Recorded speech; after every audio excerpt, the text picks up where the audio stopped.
One of the things that I took away from going through a dark time was really thinking about what is it that I really want to do. And so I did this exercise every day for 45 days. Right. So what came from that? A lot. What came through for me was Ryan Spaccavento is a visionary entrepreneur, founder of Coffee on Cue, Australia's fastest growing workplace coffee company. I have 5 or 6 things I've got to have in my world for me to be happy. Number 1, I must be around coffee. Number 2, I must be in control of the sales engine. Number 3, I must be able to change my environment as I see fit. Number 4, I must be able to lead, coach, and inspire, develop people. And number 5, I've got to be on stage occasionally. That was a bit of a rebirth for me to fall back in love with what I had and then continue iterating on it from there.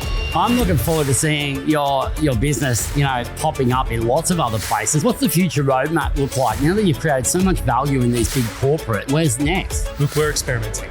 And so the thing I do know is... What advice does this SPAC have for someone who might be in one of those darker, confused moments where they're not feeling the direction, not feeling like they know what the next move is? What's your advice to them in that moment? Sometimes you have to slow down to speed up. And sometimes you have to disconnect in order to reconnect. And so I think it's really important to... SPAC. What does flow mean to you? Woof, straight into it. Straight into it. I know.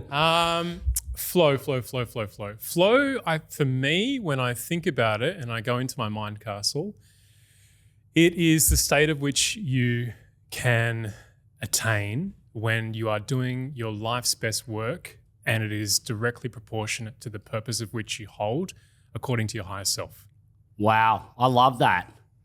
I love that. Your purpose you hold according to your higher self. Yeah. For me, that sounds a lot along the lines of purpose and potential, like living into that potential. So what's your purpose then? I think I'm trying to figure it out. I went through a bit of a challenging time. I've got an events business, and running an events business in Melbourne during COVID was a wild time. It's so recent in Melbourne people's minds, whereas I talk about COVID in other, like Australasia, maybe parts of New Zealand, but in other parts of Australia, they're like, COVID. It's a dark shadow. It's a dark shadow. And it's one I'm really happy to move away from, and one I don't want to bang on about. But one of the things that I took away from going through a dark time was really thinking about what is it that I really want to do. And so for the longest time, I've worked in a coffee cart business, and I've had to kind of overcome my own challenges and perception of self around that. But I remember doing an exercise that was given to me by my coach. And he said, Spac, all right, you are all muddled up. And you are, I know you ran an events business and I know it was successful, but here you don't have that. And you're gonna have to figure out what you want to do in order to get through this. And so I was trying to figure that out. And my coach said, I've got a really good challenge for you, Spac. I said, okay. And so he said, look, I want you to create a Google Doc, and on the heading of that Google Doc, I want you to say, if I could do anything and rebuild from now, what would I do? And so I did this exercise every day for 45 days. Right. Is there a science behind the 45 days, I wonder? I think it's like university. You go get your tick. Okay. You've completed it. Yeah. Every day. So what came from that? A lot. And so at the time, I was having a bit of an identity challenge because I'd wrapped so much of myself up around my business. And I think that probably still is a challenge for today. But what came out of it was a purge. So in the first few days, it's like, I'll design a course. I'll become a coffee roaster. I'll launch an e-com business. I will become a mentor. I will start a property company. And I basically, whatever ideas were sitting in the back of my mind started coming through. And so that in itself was a good purge and a good kind of, a good unpack. But what came through for me was a little bit, as we got deeper into the exercise, it was more about what drove me, what brought me joy, what got me into flow. And so thematically, what I'd done during this exercise is I started an e-commerce business. I started a virtual events business, and I couldn't figure out why it wouldn't work and why I didn't like it.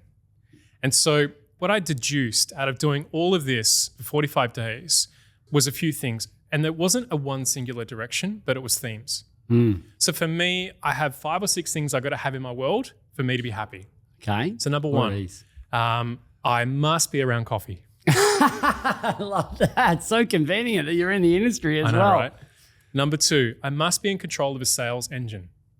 Number 3, I must be able to change my environment as I see fit. Number 4, I must be able to lead, coach, and inspire, develop people. And number 5, I've got to be on stage occasionally. So if I have those kind of 5 things, I'm cool. And so that was a bit of a rebirth for me to fall back in love with what I had and then continue iterating on it from there. Wow, you've definitely got these clearly embedded in your mind now. It sounds like that 45-day exercise of asking the same question over and over and then just let things come forward has been very beneficial. 100%. So I picked up on a couple of things in there. Look, I'd love to ask all 5, but we'll be talking for 5 hours most likely, because you are a person who is very intentional about your self-awareness and the journey towards self-actualization. I don't think we ever get to self-actualization. I think we become more self-actualized, if that makes sense. There's got to be a gradient, because when you get towards the end of the gradient, I think you can then open up another version of what self-actualization looks like, because you've now got more awareness than you had before. But there was 2 things there. One of them, I must be able to change my environment. What do you mean by that? So one of my first big boy jobs was I worked in retail. I helped launch the first Apple store in Australia. That was a fun job. It was fun. Massive Apple fan here. I'm on about 20 Apple devices within holistic service. Nice. I love it so much. And I worked there back when Steve was in charge, right? And so it was an amazing time for people who love the brand and also for retail in Australia. And that was a really, really cool gig. And then my next job after that, I worked in a tech startup in a guy's garage and from home, and I was depressed. Whoa, okay, that's interesting, because you are a guy that's got a bit of a tech engine in you. So what made it depressive? Whilst it's really cool to work in your underwear every day, it is with your mate? No. on my own. But it didn't light me up. And one of the things that I learned and through things that I've done is that I need to be around people. And so, when I worked at the Apple store, it was a glass facade, right? So everybody can see in. It's a fishbowl, right? And so what I realized about myself is that I really need to be in contact with people. I really need to be able to build connection with people, which kind of flows into me wanting to be on stage occasionally. I love sharing stories, and I love to talking one-to-many as well. And so what I learned about myself when I worked in a tech role is that I felt like a caged bird. And so me saying I need to change my environment means I like to go to the office. I like to go to events. I like to go see a customer. I like to go hang with a homie. I like to unpack things with mentors. So I must be able to change my environment according to what I need and according to kind of how I need to move through the world. Does that make sense? It does make a lot of sense. And I suppose it could go a lot of different directions. So the geographical environment is part of it, but also the landscape that you're surrounded by when you're there. And I know for me personally, when I've been through some periods of trying to realize what I'm all about at that phase or season of my life, and particularly as I've really dived in the last couple of years in particular, just around my purpose and potential to myself, my family, business, its customers, and the community at large in the world. I always hold the biology, psychology, and environment trilogy as being very important, because if my biology is right, then everything else has a fighting chance. But if you go the other way and you're sort of you're psyching yourself into good routines mentally and you're in a great environment, you take any one of those 3 away and it basically just puts a hole in your boat. So you're bailing out with the bucket, but it's still coming in via the hole. So I like that trilogy. And nice. I think for you, it does sound like that's quite a clear picture in your mind. Yeah. Yeah. So the on-stage thing, the one-to-many, the broadcasting, the message. Yeah. What kind of message are they hearing from you when you're on stage, the way you envisage that this is important to you? I really don't know. I think I'm early days. I've just started on creating content, for myself. And you're doing a red hot job. Thanks, homie. I don't know what's resonating yet. So everything is a test. And so we've picked some themes with my content team that we're going to be talking about, the business world at large, how I built coffee on cue, what's happening in the coffee industry, and then my oh fuck moments, right? Yes. And so but naturally, what do you think people most cling towards? Well, they want the old fuck moments. And they're hard to share because so many of them involve interpersonal relationships, conflict, opinions, subjectivity. Yep. Yet the world really wants to hear it. And it's a challenging one. I found it challenging myself, especially coming from professional services where trust is an important part of it. I hold integrity very high as a value. Yep. And I've spoken about this before, when that's been there as a backbone and you've served for a long time and you've helped a lot of other people, but then you don't have your own voice around all of the parts of you. You've got the part of you that serves, or the part of you that is really structured, or the person that you come to for IP or advice. Yet there's a whole bunch of people out there that are making assumptions about who we are, unless we broadcast who we are by being who we are. Do you think that you're stepping into a version of yourself that hasn't otherwise been able to be stepped into? Absolutely. I'm still on this journey massively, and I think I'll perpetually be. Though I do feel like I've taken a much deeper consideration to it in the last couple of years. It's something I had previously wrestled with a lot, but I suppose I always let my business settings, obligations, intentions take precedent and sort of trump how I would show up. Interesting. Really interesting. So now I've realized the errors in those ways though. Okay. And like you've said, you've had some periods of time that have been low and dark. Yep. And some of those look like they're an environmental thing like COVID or whatever, but then there's the internal challenge that goes with it. Yep. And part of the things that I have realized that when I look back on the things that are still causing me some sort of problem or challenge or, back of the mind kind of primal instinct that something's not quite right, I go back to the sort of interpersonal relationships that I've had over the years, primarily hiring people into my companies that like the sound of what we do and being successful, but we're just not aligned as humans. They want what we're doing for them, and I don't say this in a mean way. They jump on your boat for their reasons. Yep. But I hadn't been discerning enough about the reasons. I hadn't been clear enough about who I am at my core. And I was very accepting of people that were essentially not values aligned. That doesn't mean their values are better or worse or whatever. It's their values, but they were different than the values we intended to hold. And that gray area in between opens up these chasms of people to have a differential opinion. I hear you. And then you get that mismatch of expectation, that turns into frustration, that turns into resentment, sometimes anger, and then all of this other stuff can come from it. And you've got a cultural erosion challenge. And it keeps going for a long time. But you've got no base to come back and land on and go, well, this is who I am. This is how people inside and external world would know how I would show up in a situation. And they can form their view on that. But if they don't know how you'd show up in a situation and someone finds the advantage in saying their version of it to try and turn people against you or whatever that might be, it's very challenging for people that then know you well and have experienced you well to go, well, that doesn't sound right of the person I know, of the MK I know or the Ryan I know.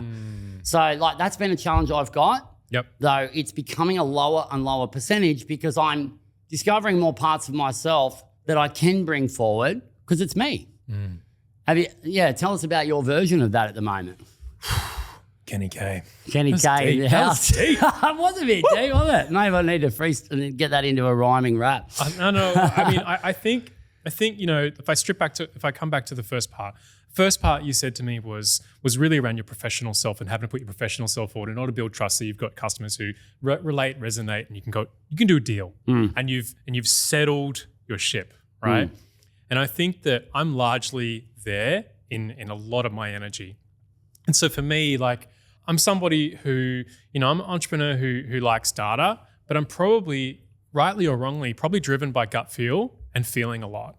And so one of the gut feels that I've got is that if I have the courage to put me pushed out, then maybe that will have a growth opportunity for me. And it sounds like that's what you have for you. Maybe it will help me articulate myself and give me some better skills to articulate myself. And hopefully it'll help me finding more alike, which I think is what you're talking about there, which is around, you just shared about the folks that you've had that have been on your journey that may or may not have been 100% aligned with where you're going. But I feel like if I have the courage to lean in and share more and more about me, then surely that pre-qualifies a lot more folks to understand what to expect. And I think the litmus test that I'm hearing is that it's when your homies pull you up and go, that ain't you. Or that is you, or I remember that. I think it's a really interesting way to think about whether you're being as genuine and as authentic as you can be. And I think that's something that takes maybe a little bit of time to break into. So good on you. Yeah, good on you as well. You mentioned there your homies would say, hey, that's not you, Spac. Yeah. Like, who do you have in your corner and how did you choose them? Rigorous filtering. That's what we need though, right? It's got to be back to first principles of a core commonality. Yep. Otherwise, it's always going to go through a filter of perception, and it's going to be hard to rely on that. How did you do that? I think I'm still doing it. I grew up in Sydney. I've lived in Melbourne for the last 10 plus years, and so all the friends that I have here are adults. That I've met as adults, none as a kid, right? Yeah. So I don't have any of the school or any of the community groups. So I've had to do that from scratch. In the beginning, it was anybody who worked for me, right? Yeah. And that doesn't really work in the long term. It's challenging. So I've made circles of friends through going to the gym, through business groups, through a bit of networking. And then I think like my closest homies, one of them I used to be in business with in Sydney. Yeah. Another one I went to the gym with and I've become really, really, really, really tight with. And I suppose I've got a handful of others, but what qualifies a great friend for me is somebody who I can go a million miles deep with immediately and not need to pick that back up for quite some time and pick up where we left off. And so I think like as I've grown and as my business has grown, I think the risk is with friends is that perhaps perception of you changes and maybe you're more approachable or less approachable. The thing that I'm trying to get better at is how to filter for where my energy should go. And so, I went a few years ago, I had some friends that just didn't suit me anymore. I'd give and give and give, and I wouldn't see the other reciprocate it. I love to give. It's so funny. I met somebody the other day who was curious about getting into the coffee industry. Questions, sharing. At the end of it, I just found myself saying, what can I do for you? And I love being of service to others. It actually brings me a tremendous amount of joy. But I feel that it means that I'm also quick to trust folks. Two types of trust, right? You've got it right up until you, or you must earn it and then you don't, and then you have it. So I've got the first type, right? So I openly trust, give a lot, and in my business I do the same, I think. And so what happens is when people don't reciprocate, I think that's a really good indicator for me. Maybe that's not the best place to put my energy. So for me, like friends is like sieves, right? There's a few series of sieves that you get through, and I think I'm getting finer and finer as I go. Yeah, that makes sense. That makes total sense. Like Jim Rohn with his comments, like you are the sum total of the 5 people that you spend your most time around. 100. I think that makes a lot of sense. It makes a lot of sense. But that's sieving, that's filtering. One of the things that I have personally found with that is that if the people that you are around in that sort of casual format, that sort of friendship format, if again they've had an opportunity to have an insight into the human you are, then they're naturally understanding the kind of directions you could go in. So they're not so much judging that you are moving towards it and then hating on you for not talking to them as often or anything like that. Yep. But even the ones that do get sort of filtered out a little bit because there's a lack of common interest now, or, they're sort of just so different. Not all of them have to be filtered out completely. They just kind of get put in, and I'm not treating people as objects here, but, we help categorize those relationships as being more a common interest. So it might be someone you went to school with and you were both footy fans, but you don't watch that much footy now. But if you were going to go to a match, it would be very enjoyable to go with your friend who's a footy fan. Yeah. However, they're not going to be deeply immersed in all of the things that Spac's up to. No. Because they might be a tradie or whatever, or sports freak or whatever, and you're off in this other world right now. So that's cool to hear. That's also something that others go through in this self-actualization journey that we're on. The business journey that you've been on for some time, coffee on cue. I love coffee on cue. It's a concept that I had looked upon many times before as whether really? I would do it internally in our own companies or when I was in big corporations, and just watching the inefficiencies go on. Like, I remember being down at one of the major international real estate groups in Sydney, and I was there and back a lot of the time.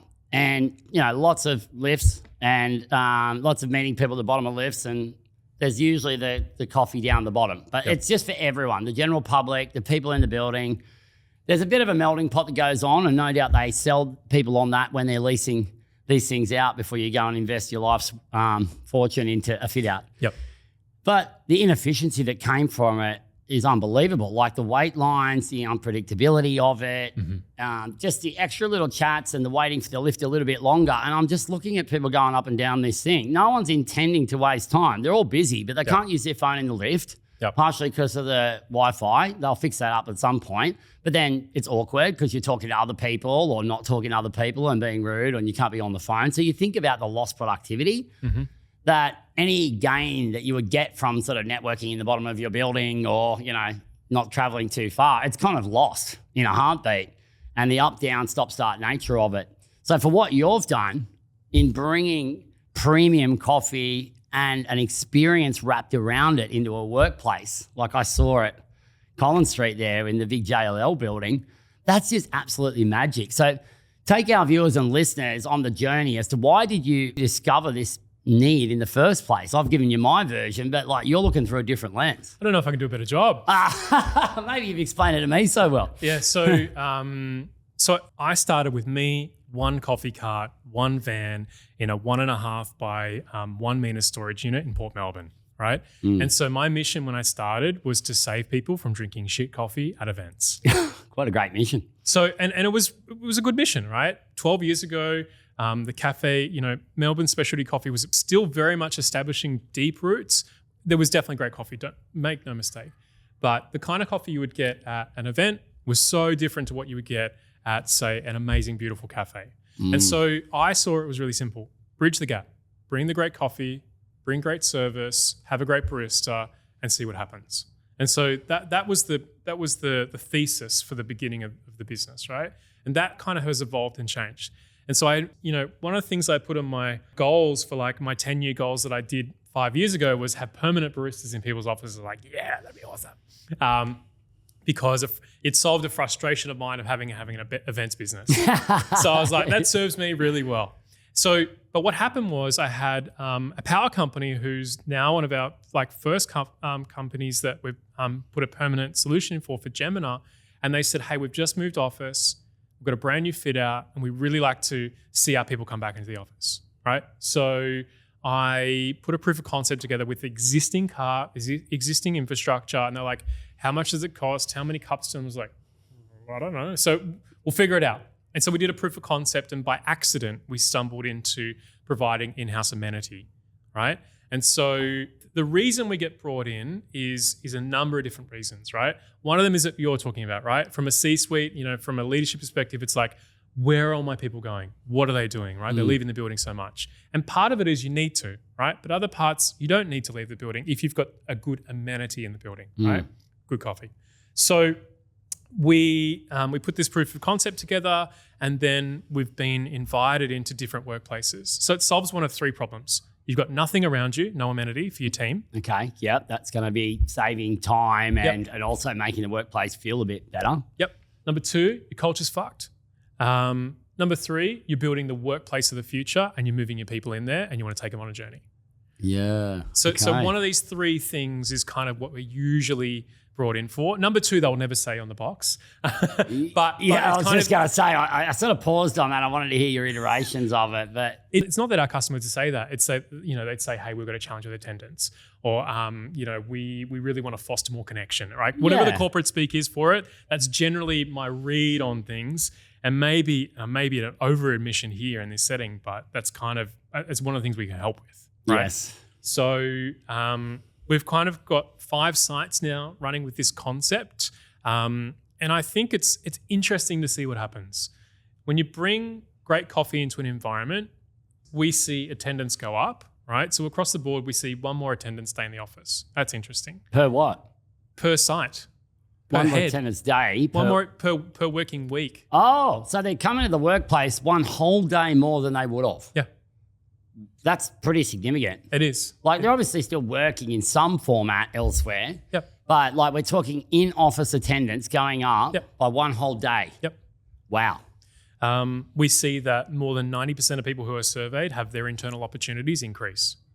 We see that, and what I observe is that we watch people doing business with one another and connecting with one another, which creates more community, which creates more connection between them, right? And so that's a really hard thing to quantify the value of. But I think long-term, what it'll do is it'll improve the culture. It'll improve the interconnectedness of an organization.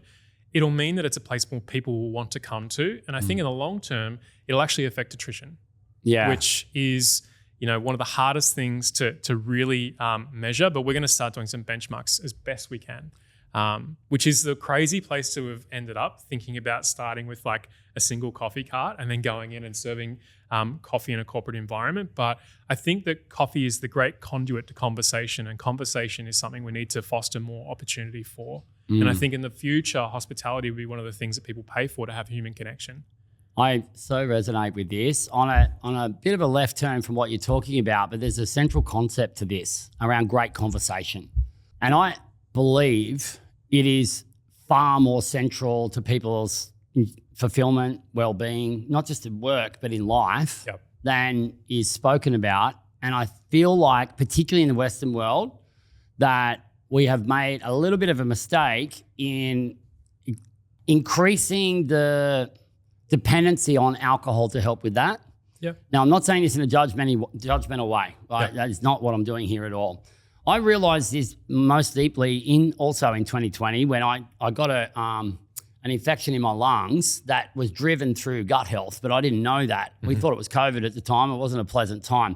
And I finally found out what it was through my amazing naturopath, Kylie Armstrong. I don't mind giving her a plug at Tonic. She's international online as well as in person. But she helped me discover that my gut health was in a really bad state. Coffee, alcohol, like lots of acid, lots of stress, cortisol, whatever.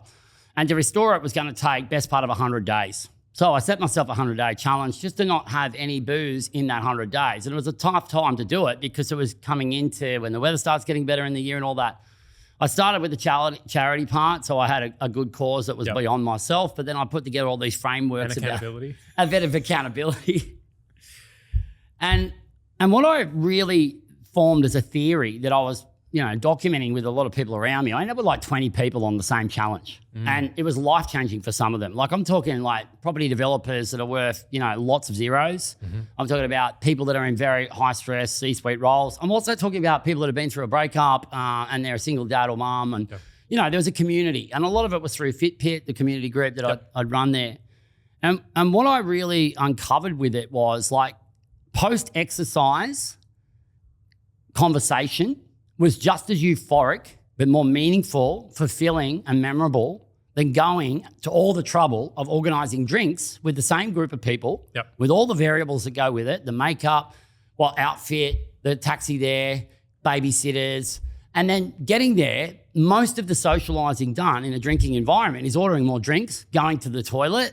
Or trying to hear somebody else. Sorry? Trying to hear somebody speak. Trying to hear someone speak. Now, there are some good combos that go on, but try and have a memorable, deep conversation about something that is about who you are with someone that is also inebriated. Even if you start at 1 or 2 glasses of wine, you're not going to retain as much info.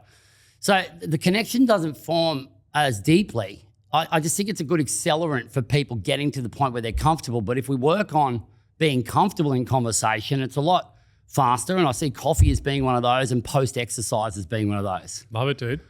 So, Mark Campbell, you heard it here, my pump boy. yeah. Love it, it's awesome. I'm looking forward to seeing your business, popping up in lots of other places. What's the future roadmap look like now that you've created so much value in these big corporates?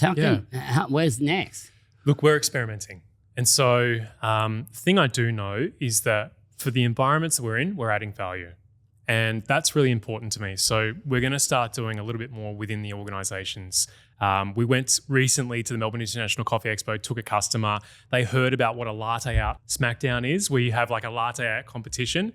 And we thought, what a great idea to do inside of their office. Yeah. So I think that'd be really, really cool. So I want to iterate on that. Yeah. And I want to bring the people and the suppliers and the people that are in supply chain journey with us into those environments and share more stories. I think that's really important. I think the other thing as well is that there's more and more opportunity coming.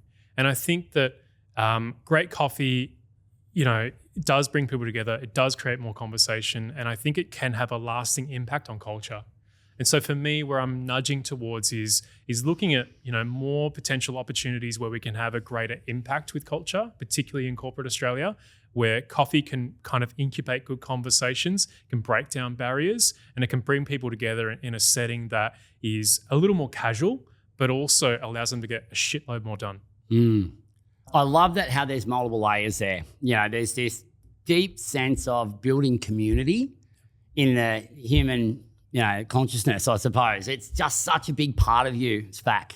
Like you're giving, you're putting it out to the universe, you're seeing these tribes form. You're doing it now with your personal sort of sharing of your content. And I just love how vulnerable you're being in saying, I'm still working it out. But the reality of it is we're all still working it out. We all are. It's the biggest sham ever that anyone's got it. Yeah. Well, we're all figuring it out. Yeah. I think the comfort with who we are and what we're in the middle of, though, that seems to be a theme coming through strongly from you. So since you've started this sort of arc that you're on right now, what are some of the realizations that you've had? Well, culture eats strategy for breakfast is something that I'm keeping being reminded of. I also think that I'm continually growing into the next version of myself. My wife is an incredible rock and incredible support for me. And, I'm sure for a lot of other business owners, they bring a lot of their challenges home. One of the challenges you've got is that, where do I air and where do I dump? And then also, how do I ideate? How do I get through things? And one of the things that she reminds me of is that for every challenge that I face, it's just another ratchet up, and it's just another way into facing what life has for me next. And so I think that's a really nice reframe and something that I like being reminded of. I think I've probably got a lot of personal growth to go. And like you, I'm focusing on my health as well. I'm approaching 40 and had similar kind of wake up moments. So I think that's one of the things that's in store for me. And I think, as a business goes on, you go through different stages. And in the beginning, you're out there doing everything. And then you're teaching some people to do the thing with you. And then you're teaching some people to do the thing for you. And then the transition that I'm going through is one of leader who is there just communicating, is there sometimes putting some fires out, but being the person who's at the bottom of the garden bed, just watering the whole garden to make sure that everything grows and everybody feels supported along the journey. And that's one of the things that I'm transitioning into more of in terms of my style. Something I've certainly uncomfortably leaning into. So I think bringing other people on the journey and telling the right stories and supporting them in different ways that help them do their best work is probably the next thing that I need to lean even further into. I think that's going to be a wonderful journey to continue to run alongside you on. I'm really glad you've came into my life. I got recommended to catch up with you by so many people. For real? Yeah, That's cool. Multiple. And then it was a spin out that when we did catch up for our first lunch, and you told me that one of my companies manages an investment property for you. Yeah. And I'm like, this is amazing. And it's, the team already knew who you were. And, one of them mentioned on a customer service call the other day, they reached out to you. So nice. Pretty excited about that. So you've mentioned a number of times the work that you've done on yourself, that you've been through a couple of sort of darker nights, I suppose. Yeah. And we all have these darker moments. Mm-hmm. So without going into what the darker moment is for this time, what I want to leave everyone with here, because you've just got such strong messaging that's coming straight out of you naturally. Ryan Spac, that's here in front of me right now on this journey, feeling good about being on the journey, feeling more of your purpose, more of your potential, more of your flow. What advice does this Spac have for someone who might be in one of those sort of like darker, confused moments where they're not feeling the direction, not feeling like they know what the next move is? What's your advice to them in that moment? Sometimes you have to slow down to speed up. And sometimes you have to disconnect in order to reconnect. And so I think it's really important to give yourself space to unpack where you're at and to unpack maybe what the first thing is in front of you and what the first step is in order to figure out where you're trying to go. Giving yourself space to think, giving yourself the ability to be surrounded in an environment that inspires you, I think is something that is completely underrated. And always know that for every negative thought you have, there's 2 positive ones waiting in the wings that need to be reinforced. And I think that if you look at life through the lens of what the opportunity is and what could you be doing for yourself to serve your higher self, I think that's a really nice way just to think about moving through different challenges. That's a beautiful message. And I like it that it doesn't have to be so descriptive. People need to remember the exact format that you're talking about. Even with you saying you're still working things out, like we're all still working things out, but each step that you take in intentionally having a look at who am I, who do I want to be, what am I doing, what do I want to do, and then what does that mean when I continue on this direction? Like that's a really worthy pursuit. And you can go down a couple of corridors, you can open up a couple of doors, you can lick a few extra ice creams, or gelatos. So Spac, this has been a great convo. The time has flown. I saw it flashing just before we've gone over. I know there's going to be a lot of people that really get a lot out of this message. I feel like we're going to be talking again soon. So thanks very much for coming on Flow Zone. I know that there's going to be a lot of people that benefit this message. Thanks, Kenny. Thank you.